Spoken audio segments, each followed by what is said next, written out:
Hi, I'm Elle Witchy. And I'm Empress. And I'm Kim. No experts, just three vastly different women from three vastly different backgrounds, giving three diverse perspectives on life and spirituality. We Yeah. are the witch, the bitch, and the sage. So last week, we aired an episode about astrology, and I cut out halfway through. We were in the middle of Snowmageddon, and I had some connectivity issues. So God bless everybody who survived that. Um, down in North Carolina are pansies, and I'm still dealing with mounds of snow. So today we're going to re-record and outline a little bit differently part one again, and then we'll lead into part two when we think it'll be easier for everybody to dive. Agreed? Okay. Yes. So astrology 102. Al Witchy is our resident expert on this. So she's going to tell you one, exactly how to pull your astrological natal chart. Two, then she's going to talk about the big three and the big six. And then at the end, she's going to round out and tell us a brief description about each of the zodiac signs, the 12, so that you can apply it to what you pulled for yourself. Are we good?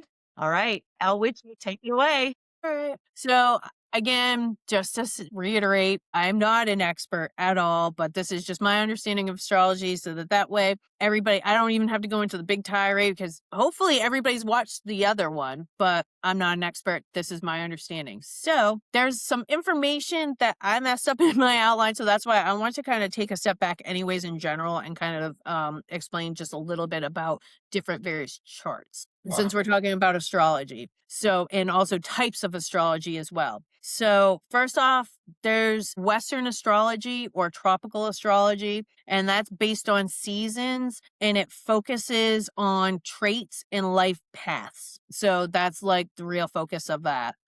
And then there is Vedic or sidereal astrology, and that is ancient Indian system. And it uses constellations and lunar mansions. My research has shown that this seems to be the most accurate. If that's wrong, please, like, again, I'm not an expert, but it seems to be like most people kind of really agree that that one seems to be very, very accurate. Then there is Hellenistic, which is the foundation for much of the Western astrology, and it emphasizes on fate houses. In a word I wrote, I can't read. Oh, and self. That's what that is. That word is self. And then there's also Chinese astrology, is based off of it's a well, what it is a lunar calendar, and it's based and features 12 animal signs, and it's a 12-year cycle, and it's linked to elements and philosophy. Like, for instance, one thing I've seen a lot of is people talking about 2026 being the year of the wild horse. That is Chinese astrology, for example. And you can also find them at every Chinese restaurant on a placement. Yes, yes, you can. That's how I know about it. That's how I feel about it. Yeah. So, different types of charts, just to give them names. Again, I can't believe I didn't start with this. First off is a natal chart, which is the chart that is natal to us at our time of birth. When we say pulling a birth chart, that's a natal chart. There's a synastry chart, which is a comparison of two people. So this is like when and you can do it. Okay, so here's the big thing about synastry charts is that whenever you start talking about it, people automatically think somebody they're dating, somebody they're married, like a significant other. But you can do a synastry chart for anybody. So, like, we could do a synastry chart because this is how you want to see how, like, your Mercury, that communication, Venus and stuff and everything, like how people can come together and gel. You can do it for children. You can do it for coworkers. You can, like, anybody, parents, things like that. So just keep that in mind when you're talking about a synastry chart. It doesn't just have to be a significant other. And then I do know from that, oh, I'm sorry. Did I cut somebody off? Questions? Okay. So that being said, in regards to like a synastry chart, just for like people want to know what are good at, like what are good houses to have in common, which means that basically like once we get into the houses, just how they're situated, we'll get there. But these are like planets that are conjuncting or like what are good things to have together. And it's This is why I had this later in the outline, is because it has a lot to do with houses, and we haven't even talked about houses yet.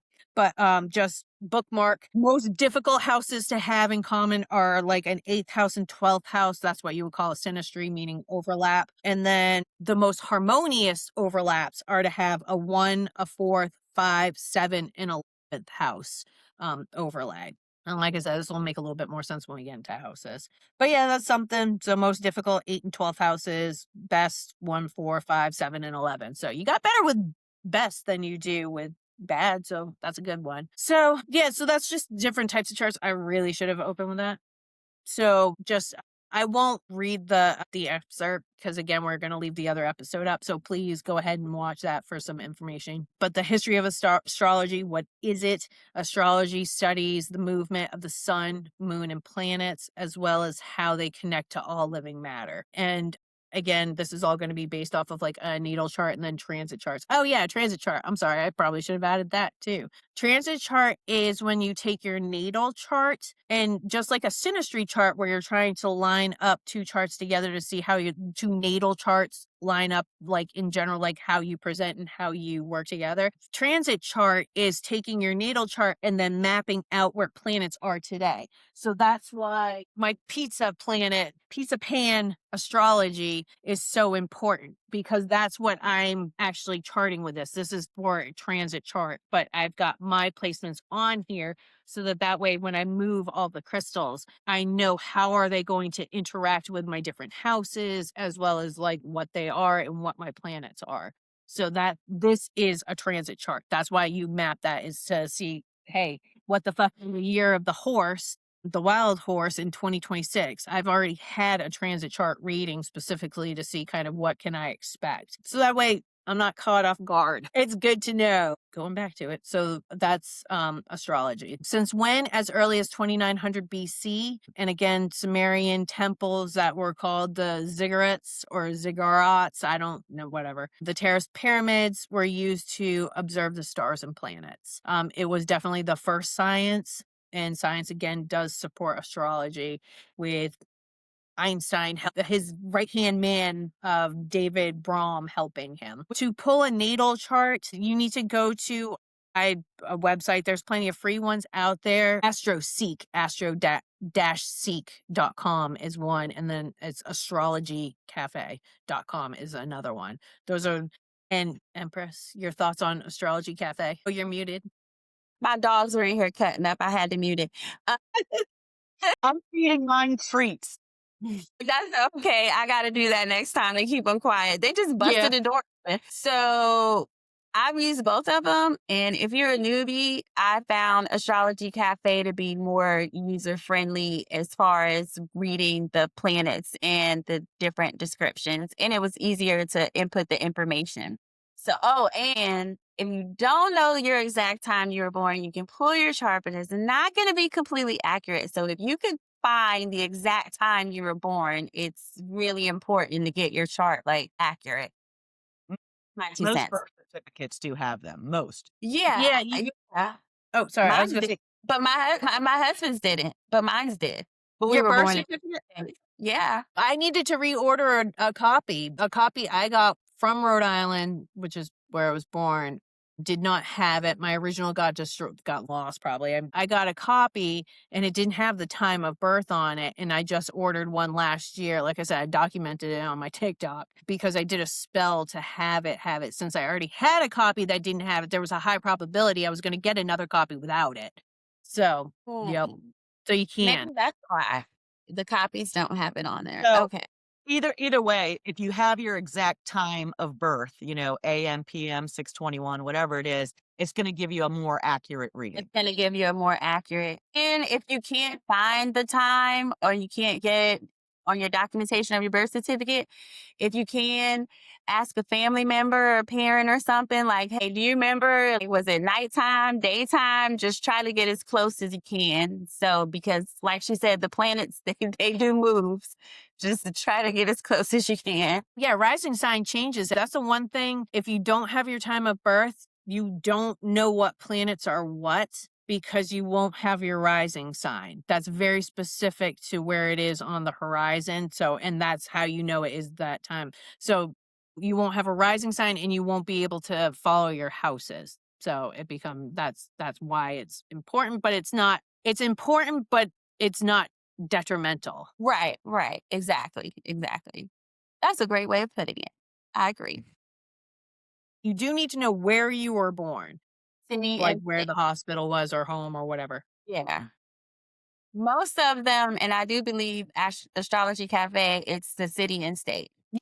Yeah. So the big three is your sun sign, which is when people start talking about astrology. That's the one that they always know. That's the month you were, the month you were born determines your sun sign. But again, it's usually like the 20th or the 21st of a previous month through to the 20th of the next one. So it's like, that's how, like, for instance, Gemini is May and June. So the last third of May and then 2/3 of June. And so that's how all of them are. So Mhm. it's based off of that. So it's a month, but it's in between 2 months. And that is your core or your ego, so your personal identity.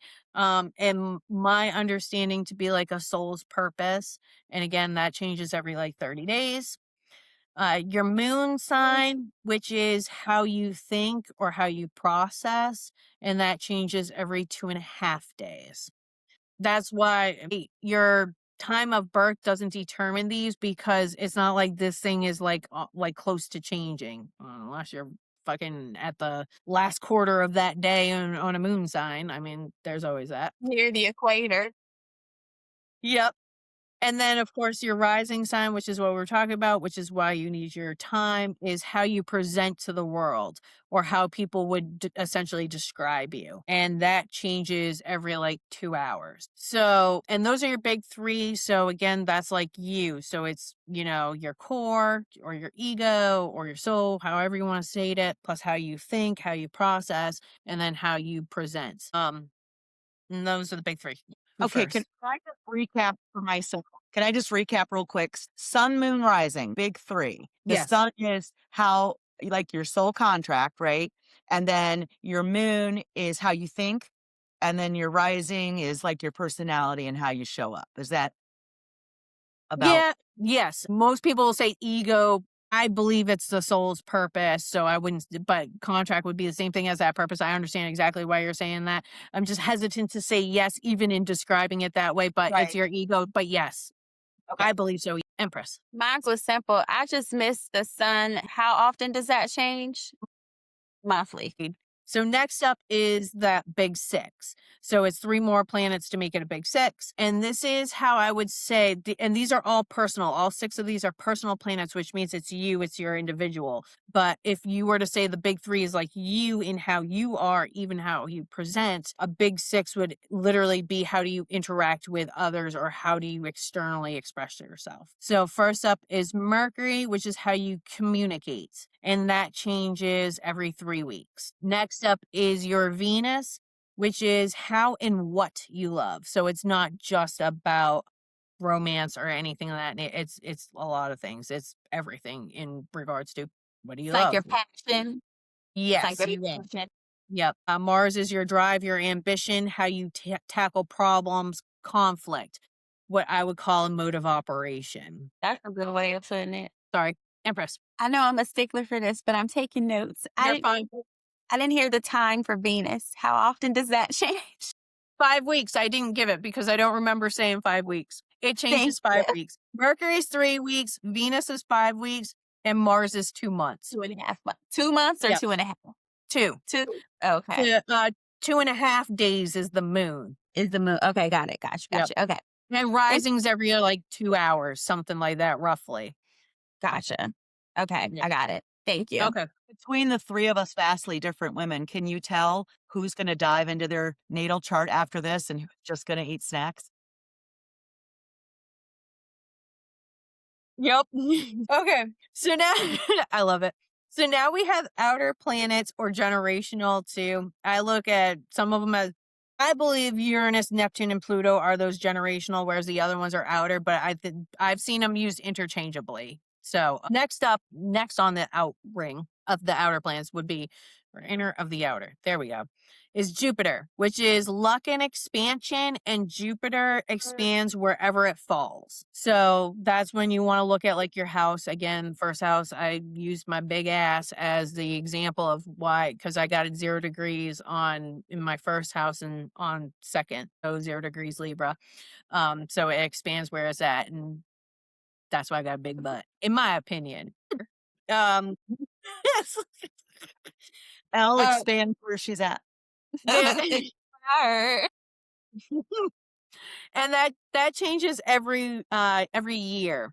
And I believe it's moving out of Cancer here shortly. Then next up we've got Saturn, and Saturn's a big one. So even though this is an outer planet, it's huge in life. So this is about lessons and karma, but it's mostly lessons. It's about learning where it hits depending upon the houses. It's teaching you to sit and to learn your lesson and to learn how to tackle certain themes in different ways. So that's why, like, you would say it's karma, because you'll repeat cycles. It's a karmic cycle. But anyways, that is something that's huge, is a Saturn return.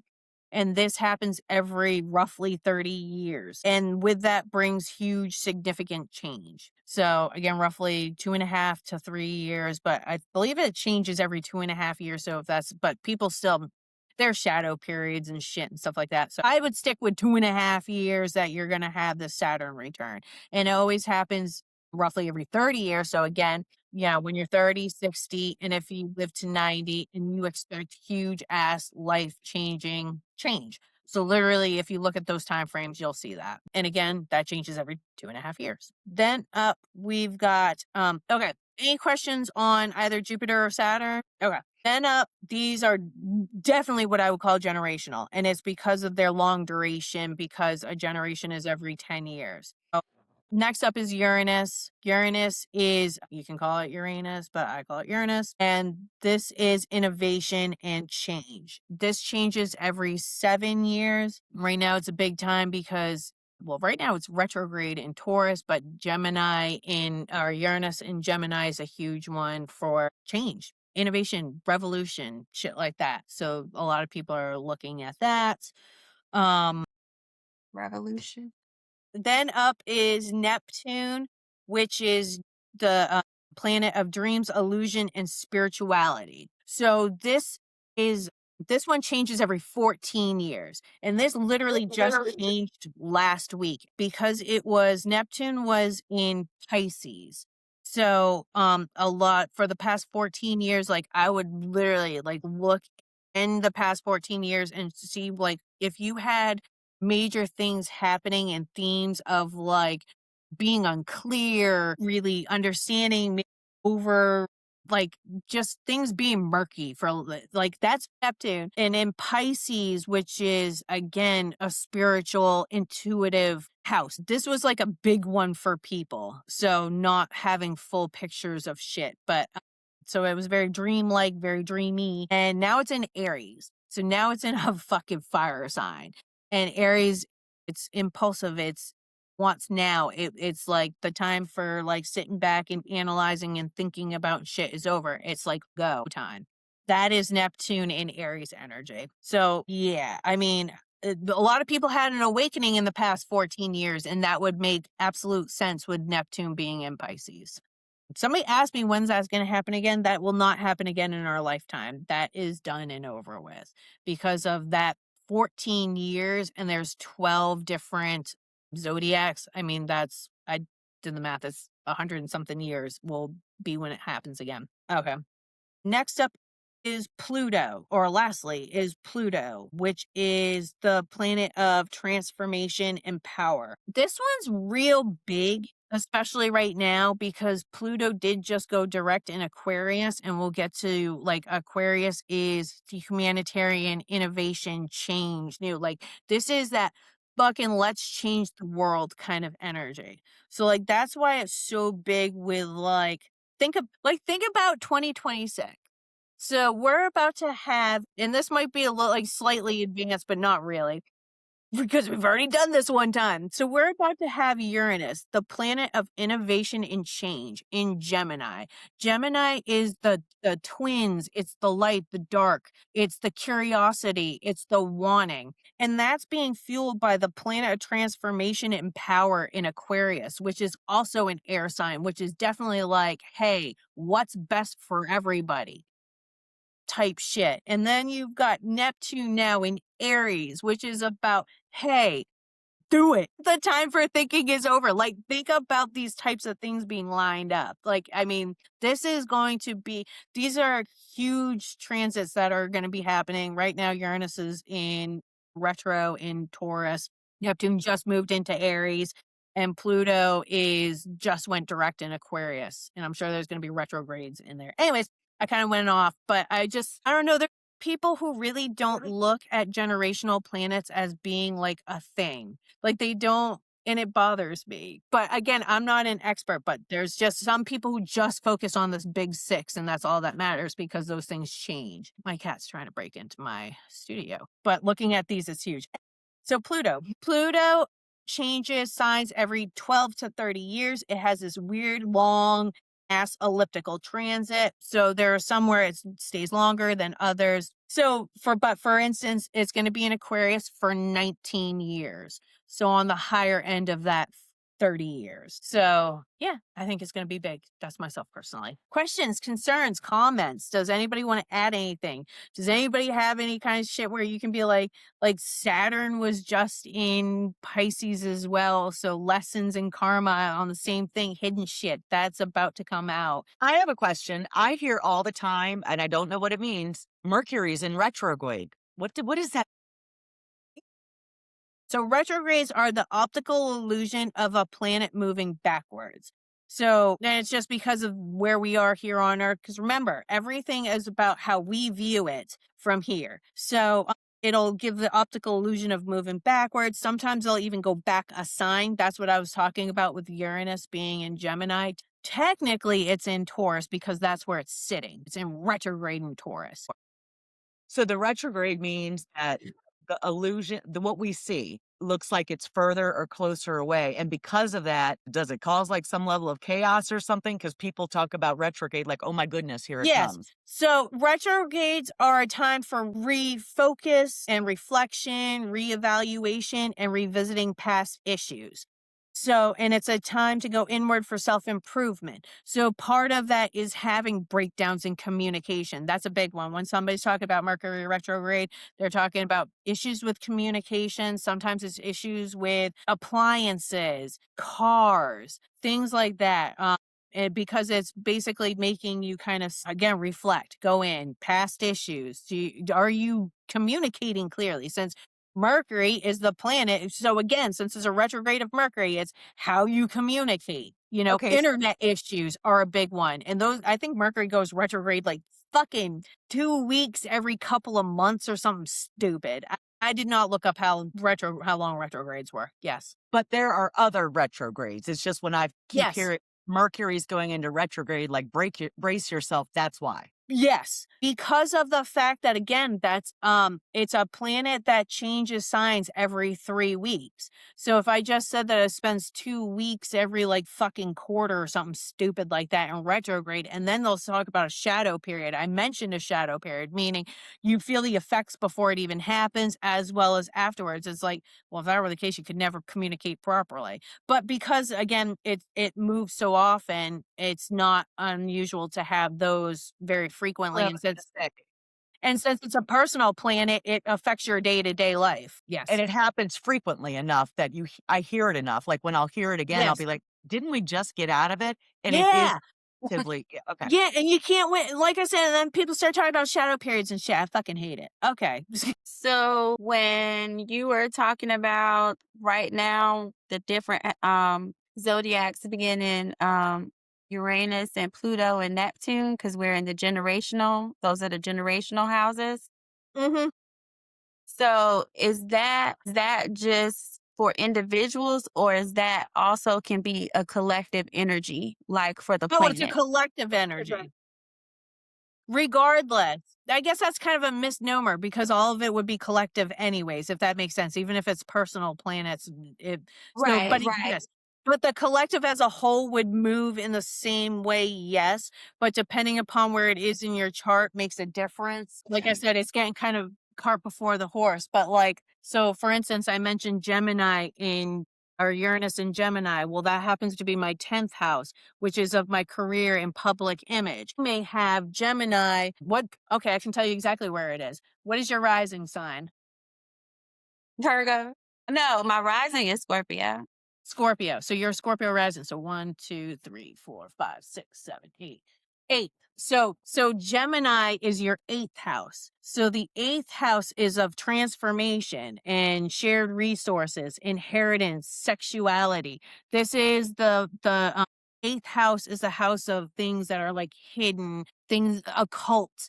Think that hidden desires. That's why the 8th house is very difficult because it's a lot of like behind closed doors. Think of it like that. 8th house is behind closed doors, whereas the 12th house is like straight up secrets, is Got you. my understanding as a non astrologer. More interested in how it affects the collective, though. It would depend on where it falls in your house.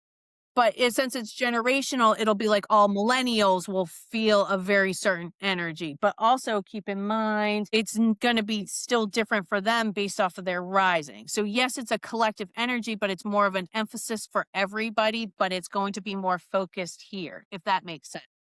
I'm just trying to figure I know out you're trying to think revolution. Think of it like this. if the planetary energy i- is going to help in the long run. That's what I'm trying to figure out. That's what I've tried to have a conversation with you about several times, is that Uranus in Gemini is necessary with Pluto in Aquarius to do what needs to happen. And the next year, I believe it's the next year, there are planetary placements. I think in the next couple of months that we've never seen ever before in life. And I got chills as I say that. And I don't know what they are, so please don't ask me. I know there's like a trine that's going to happen in a couple of months too. That's a big deal. Like astrology's huge because it's necessary to get a collective movement. But it's also going to look different for other people, but it doesn't matter because it still has that flavor. Yes, ma'am. And also, if you dig deep into this, which I probably won't, I'm just being honest, but if you Mhm. did, there's some predictors there, is what you're saying. Yes. There's Oh, God. pred- Everybody has predictors, but you got to be careful. It's just like tarot. A lot of things are up for interpretation, and that's part of why I don't mind sitting here and talking to you about astrology but maintaining I'm not an expert, but this is my running knowledge of it as somebody who's an enthusiast. And I actually had I read somewhere on Reddit, or no, it was a TikTok where somebody posed the question of this. And I'm not saying anything, but it's truth. It's truth. Who would you rather listen to? Somebody who has a PhD in a field or somebody who has ADHD and a hyperfixation on that subject? The ADHD person. Even people with a PhD said the person with a hyperfixation. And if anybody knows me, this is actually a hyperfixation of mine. But I also know it's too extensive for me. I can't get into the nitty gritties of it because math, that's what we said in the first one. There's a bunch of math and aspects and shit and what I call chasing a chart. It's like, you got to find this ruler over here. And then where's this planet over Girl, here? come on, get that. Yeah, I can't do it. Can't do it. I can't. It's too much. But I know enough to get by. And it's more than the average person. It's just a hyperfixation. There are some who won't look at Pluto. Pluto did not exist for many years because we didn't know it existed because we couldn't see that far away. So there's a lot of aspects of like people won't look at Pluto as being important for transformation and change. But again, this is where patterns become important. Look at different points of where, like a transit chart, what was happening in the sky on such and such date. That's why people are freaking out about Uranus with Gemini. It was like World War II, Revolutionary War, shit like that. Pluto in Aquarius has same type of shit. I can't remember. And this may be faulty info, but it's like, and having these transits together. And then plus, like I said, Saturn's about to move into Aries. Neptune's in Aries. These are like Aries is very impulsive. That's why I like as shitty as everything is in the world right now, and I fucking hate it. I hate everything about it. I can't stand it. Bothers me. But again, if it does nothing other than fuck with the collective to the point where they do something about it, we obviously haven't hit that point. But I'm eyeing Aries and I'm eyeing when Uranus goes back direct into Gemini. Like these things are going to be important. And it's going to be when the collective says, fuck this shit and fights back. The bottom And line is, the bottom line is, we have learned a lot in the time that humans have been on this planet, yes, but we still don't know everything. no. And it's ignorant to think that we do know everything. That's neither here nor there. That's a whole nother episode. Yeah. Yeah. Anyways, sorry, but that's important. So I can talk about comets now or questions, concerns. I'm sorry. I don't mean to like get on a soapbox or anything, but that's part of why I'm passionate about astrology because it gives me hope to look at it and to understand and to know, these time frames are going to be very important. But yes, but Kim, you're absolutely correct. Fucking coming back around that yes, people do predictions with these and that's Well, I also imagine that historians can look back to yes. validate certain events at certain times and look at, the placements of all the things. And like I said, predictors. I'm not saying predicting the future specifically, but that there are some generalities about when these planets are aligned at a certain time, and history proves that. Yes, absolutely correct. Again, pattern. I believe that the line from movies that you always hear is the stars align just correctly. But I think that's more than hyperbole, and I think that's more than just poetry. I actually think it's spot on, is what I believe. Like when you start looking at major life changes and stuff, start looking at what's going on in your chart. It's going to tell you where are your Saturn, where are your personal planets, like well, personal planets. So we've got look at your generational. Where's that fucking chilling and where's that bouncing off of? 2011 was when Neptune went into Pisces, which was also part of my Saturn return. So it was like I moved, I packed up, I changed careers.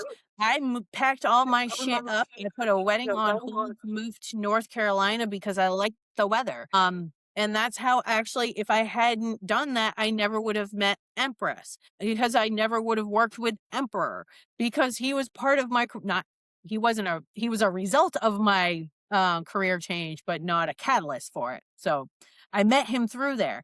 It's like these things were very important to align me with where I am today at 44 and I was fucking 28, 29, something like that.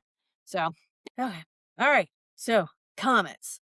Okay. So, first up, we've got Chiron, which is the wounded healer. And my understanding is that you cannot heal your wounded healer. It's the thing you have to learn to deal with, and to move forward. Kim, I believe that you mentioned it's like an Achilles heel, I believe is what you were saying. Something That's you manage it. yeah, exactly correct. And that changes every 4 to 9 years. Same thing. It's kind of a weird, funky orbit. But yes, Chiron's not a planet, it's a comet. And next up is mathematical points. So your north node and south node are not actual planets or anything. They're mathematical points. I don't know of what. Please don't ask me. Don't know. Yes. Mathematical points, kind of like a longitude and latitude. Yeah, that's what I'm saying. I don't know, but I don't know what it's based off of. And I'm sure there's somebody out here who's fucking cringing, but I feel like I read something that didn't make any sense to me, so I couldn't reiterate the information. The only thing I can tell for certain is their mathematical points. Just like Lilith, the dark moon, is actually like the dark side of the moon, but not the actual moon. It's another point. It's another mathematical point that's done up somehow math. I'm not teaching a college course, so I can just tell you what they are. I implore everybody use some Google and you're going to pull it up. My ear just popped. You're going to pull it up and it's going to be fucking something simple. And you're going to be like, oh, you're a fucking moron. And I'm be like, yes, I am. Okay. So the North Node is, there is a little bit of some confliction when you start talking about North Node, South Node. So I'm just literally going to talk about what my understanding of them is. People get fucking up in arms and say, yeah, they're saying it's past lives and it's not, whatever. So a North Node, my understanding is it's like your soul's destiny, your life purpose, and areas of growth. So these are things that, like, for instance, my North Node is in Leo and my South Node is in Aquarius. So my South Node is I've mastered the humanitarian aspect, things of that nature, because that's why the South Node's in Aquarius, because they're always apart. They're directly across from each other. So whichever fucking way it is. So that means that I've mastered being like that person who was innovative, who was a humanitarian. So now my North Node being in Leo means that and also it's my fucking 12th house. So that's the house of spirituality and secrets. So basically, I'm supposed to live out loud in regards to spirituality. Hello. Uh, but which actually makes a lot of sense with my chart because I have a whole stellium in my Gemini 10th house, which is of career and public service. So me doing this is like literally like fucking written in the stars for me as far as I'm concerned. So that's kind of my understanding there. That changes every 1.5 years. And the South Node is, again, your South. My understanding is your soul's past, what's ingrained or mastered habits, talents, including comfort zone. And it's also baggage from past lives. So it's like, yes, you've managed it. But again, once you kind of compete, you still have like traumas done to you kind of thing, is my understanding as a non fucking expert. So questions? Okay. Yeah, on So those. so last up is Lilith. Lilith or Dark Moon. Some people call it one thing. They don't like calling Lilith. I don't care. I call it Lilith. She's that placement. That signifies your shadow self, which makes sense because she's, again, like a point, a mathematical point of some sort, dark side of the moon. Sounds like Pink Floyd, if anybody knows what that is. Anywho, because the young people, of course you do. I do. If I do, you do. Doesn't mean somebody in their 20s knows. There's a big pink pig. Yes. I literally think of the fucking black triangle with the anyways. So signifies your shadow self, representing your primal instincts, rebellion, independence, your desires, and your wounds. If this gives you any idea, Lilith is, I believe that she's ruled by Scorpio, which literally makes sense when you start thinking about Scorpio. So yeah. So those are the planets, the comets, the whole nine. Questions, concerns? Yeah. Okay. Nope, I'm good. Okay. So now let's hop into the 12 zodiac signs themselves. That's what I'm waiting for. Yes. So, such as, so here we go. I'm going to show you the thing that makes this easy. The reason why I asked Empress where her rising sign is because everything kind of falls in line. So there is a youngest zodiac, which would be, again, this is like a maturity level. It's not necessarily an age, but if you wanted to give it an age, it's the youngest. And then you have your oldest, your most developed. So I start with the youngest, and that is your Aries. So again, this list is not, it's not exhaustive. It's not, is that the right word? I always have to ask the Virgos because I suck. Math, words, don't ask. So it's not all inclusive, but it's a generalization. It gives us enough to play with. Again, please go ahead and do research and see. And also, if you are one of these, I'm sure you're going to have a lot more clue as to what they are than me, who's going to be reading them. So Aries is action, it's energy, competition, looks for adventure. The flip side, the shadow side, the darker side, or less positive traits are that it's impulsive, hot-headed, quick to anger. As I've said before, I literally always refer to it as a 2-year-old because it's like that toddler. It's like that, I want it now. Consequences are tomorrow. I'll deal with that when I cross that bridge kind of thing. They just want now. Taurus is next up. They are fierce, they are loyal, they are generous, and they are very honest. On the flip side of that, they are stubborn and their laziness can deter their goals. I think of them, as I said before, as either a bull in a china shop or a willow tree whose roots run deep and have a big ass expansion, like their wisdom, but also you can't fucking stop them. And they don't care. Next up is Gemini. They are known to be intelligent, curious. They're communicators. Flip side of that is that they are easily distracted. They are gossipy. They are flippant. They are restless. People think that they change their mind all the time. I say that as a Gemini. Next up is Cancer. Cancer is nurturing or intuitive. Anytime you're dealing with a water sign, and I kind of recap it at the end so that everyone knows what are the different elemental signs. But anytime that you're dealing with water signs, which Cancer very much is, you're dealing with intuition and feelings. All water signs are intuitive. So with Cancer, nurturing, intuitive, active. Flip side, they're moody, they're clingy, resistant to change, and they can build emotional walls. Next up is our Leos. They lead, they perform, they're confident, they're people. But flip side is that they're arrogant, inflexible, dominating.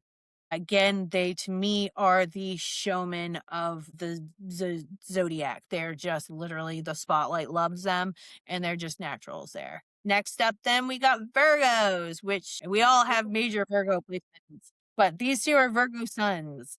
So they are loyal, hardworking, practical, analytical. They're problem solving. Flip side, perfectionists, controlling, judgmental, and closed off, which is I agree with only the first negative. I'm just putting that it's not a negative perfectionist. out. It's not a Yeah, negative. It's I the don't flip view it side. as You a push negative. it. All the rest of them, Uh-huh. Okay. All, but I would say that, I'm a little bit older. I have seen transitions that some are heavier at certain times than other. feel that. As a Virgo rising, I'm all of it. Anyways, Libra. It's like I'm going through, I'm like, I can't say no. It doesn't mean that it's in everything, but it's like, yeah, no, I got it. Okay. Sensual, passionate, diplomatic, justice. They are justice fighters.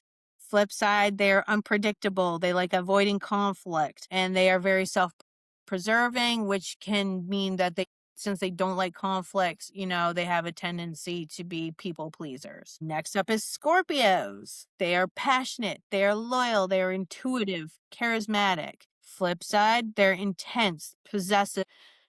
A Scorpio and you come across one. Just gonna say that.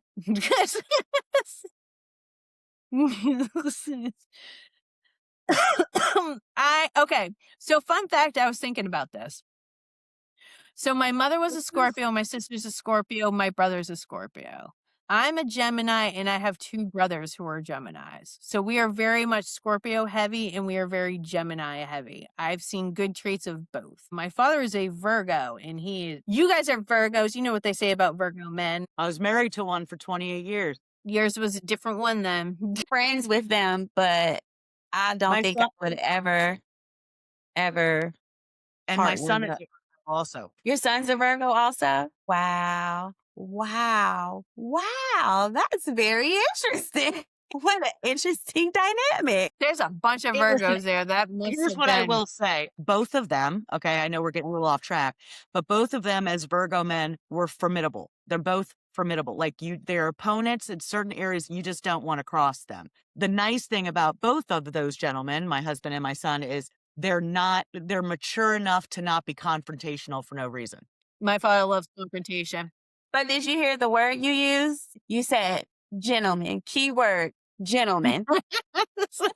I've met some that were not. Let me tell you. I hang out with them, but I wouldn't date them. I'll tell you what, my son can tell some of the best off-color jokes, though, that'll make the hair on the back of your neck stand up. Yeah, I've got almost no Scorpio placements. I have my Lilith and hold up, I can look. Lilith and Uranus are in Scorpio. That's it. That's all I've got for water. I have no other water in my chart. And those are like not much at all. Anyways, okay, Sagittarius. Now we're up here. So they are positive, they are lucky, they are humanitarians, they have wanderlust, meaning they like exploring. Flip side, they don't like being tied down, they can be egotistical, and they are very blunt. Next up, we got Capricorn, which are ambitious, disciplined, hardworking, analytical. Flip side, skeptical, inflexible, emotionally reserved. Then we got Aquarius, which are visionary, cold. I don't know why I had that in the positive as a Aquarius moon. Okay. So, I see no problem. Condescending, humanitarian, unique. Flip side, emotionally detached, unpredictable, unwilling to compromise. And then last but not least, so Aquarius is the second oldest. And then Pisces is the oldest, meaning they've been through the ringer. They've seen it all, done it all kind of thing. And even if they're young, it's just, again, this is just the zodiac. So they are artistic, they are intuitive, they are natural healers, they are selfless. Flip side, they are moody, lazy, and can be escapists. I just heard reserve. So all these zodiacs fall into 4 elements, which is water, fire, earth, and air. So your water signs are emotional. This is again the tie-in with tarot, and just everything in general. So water are emotions, and those include Pisces, Cancer, Scorpios. Fire signs, that's known for passion, that's wands. So those are your Sagittariuses, your Leos, Aries. Earth signs are hard workers. They are, like I said, like again, like salt of the earth comes to mind. They are definitely, boots on the ground, analytical, shit like that. Those are your Virgos, your Capricorns, Tauruses. And then finally, we've got air signs are about air signs are swords and they are thoughts. So that's why, like I said, I got super bad ADHD and my fucking brain's constantly going. It never shuts down. Those are Geminis, Aquariuses, and Libras. And that's it for me for part 1. But Erica does have some facts that she had looked up in regards to how this appears in other things. I did. Yes. Remember the 12 disciples and stuff? Oh, yes, yes, yes, yes. Oh, so I forgot we were recording part 1. It happens. I just made myself to eat a snack. Right. So what I wanted to point out was when Elle was saying in the beginning how astrology's been here since the beginning of time, and to draw the correlation to the zodiac with the 12 zodiacs, also you have the 12 disciples. And if you want to go and read the whole Bible story, which I'm sure some people have, if you look at the different disciples' personalities, they match the different zodiac signs, whereas Aries is what you said, the initiator, the go-getter, that was Peter.